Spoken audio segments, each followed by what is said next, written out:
В августе этого года Батулабинская экспедиция приступила к реализации программы испытаний ряда современных аэрогеофизических технологий. На первом этапе тестирования российского комплекса «Экватор» и канадской системы «Витем». На испытаниях побывала Тамара Бессмертная. Аэрогеофизические методы поисков должны выйти на новый уровень, и тестовые испытания опытных систем – еще одно подтверждение тому, что геологи «Алроса» намерены привлечь для поиска кимберлитовых трубок самые современные комплексы.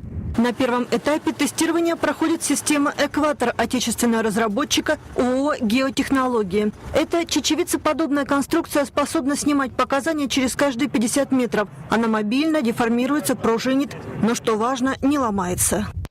Впервые в России для радиогеофизической съемки использует вертолет «Еврокоптер АС-350» компании «Ютейр». Вертолет проходит над уже выявленными аномалиями и картирует их. Задача геофизиков – определить, насколько точно отбиты те или иные структуры. Если точность высокая, систему возьмут в эксплуатацию. В данном случае компания «Геотехнологии» отработала в прошлом году достаточно большой объем на площадях Грокотока и с достаточно положительными результатами. Конечно, условия в Якутии более сложные. Конкуренты появятся чуть позже. Это будет канадская фирма «Витем» со своим более сложным комплексом. У нас есть ряд важных преимуществ, собственно, за которые мы боролись и в которых мы преуспели, в общем-то.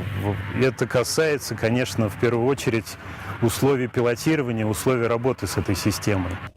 На этом этапе работ, когда компания «Алроса» выступает пионером на рынке геологоразведки, здоровая конкуренция между представителями услуг явление неизбежное.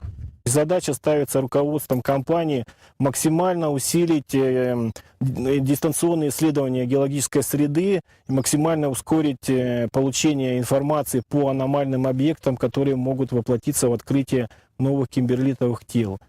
Поэтому, соответственно, прикладываются такие усилия, применяются самые лучшие технологии. По результатам заключенных контрактов к декабрю 2014 года Батулабинская экспедиция окончательно определится, какой из двух комплексов будет использовать в дальнейшем при поиске кимберлитовых трубок.